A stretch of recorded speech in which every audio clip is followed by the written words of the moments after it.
Just talked to me in my ear. I'm sorry, the Floyd family is asking me a question. I apologize, I'm sorry. The Floyd family has asked if you are going to get justice for George Floyd by making sure that the other officers are arrested and that eventually convicted. They want to, and I know that there are things that you cannot control, but they want to know if the other officers should be arrested in your mind, and if you see that they should all four be convicted in this case. And this is the Floyd family right now? This is the Floyd family. To the Floyd family, being silent or not intervening, to me, you're complicit. So I don't see a level of distinction any different. Obviously, the charging and those decisions will have to come through our county attorney's office. Certainly the FBI is investigating that. But to the Floyd family, I want you to know that my decision to fire all four officers was not based on some sort of hierarchy.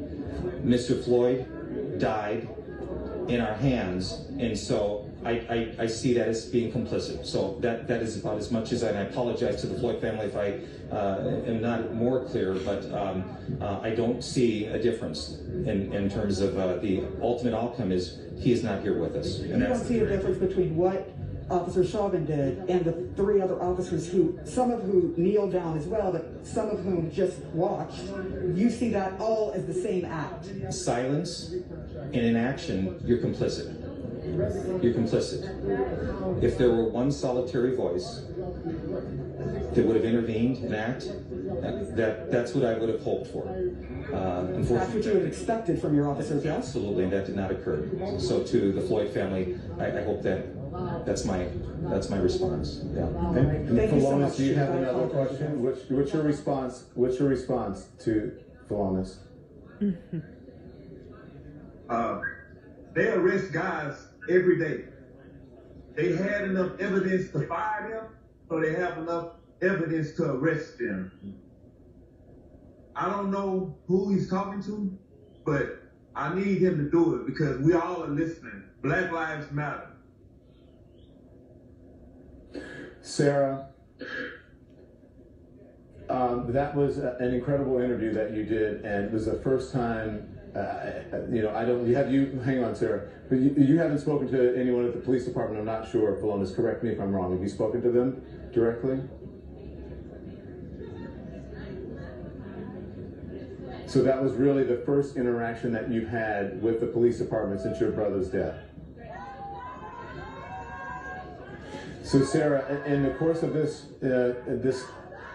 broadcast, we have been able to connect the family with the police department through your interview. Right, for the first time. I can't tell you, Don, what that's doing to me to hear them have this conversation through me to the chief. Sorry. To hear the pain in the Floyd family's voice and to have to convey that. I hope that I did the right thing for them because I know that they are hurting so badly. But I do want to recognize that when the police chief, every time I said that the Floyd family has a question for you, he took his hat off. Yeah. So he wanted to make sure to be respectful. And I know that they are angry. I know you are angry, and I know you are hurting. And I know it's not enough. You cannot bring George Floyd back. But you heard what he said, that each and every officer who did not speak up against what was happening is complicit. This is the police chief saying that.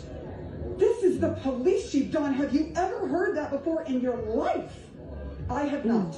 In all of the 12 years I have covered so many protests across the world, and I have never seen a police chief say this. But I know it doesn't cure the ills that the Floyd family is dealing with, and that all the people in this neighborhood are dealing with right now. So I hope and pray that I was able to convey what they wanted to the chief in this first time, being able to hear from the chief directly their questions, their concerns.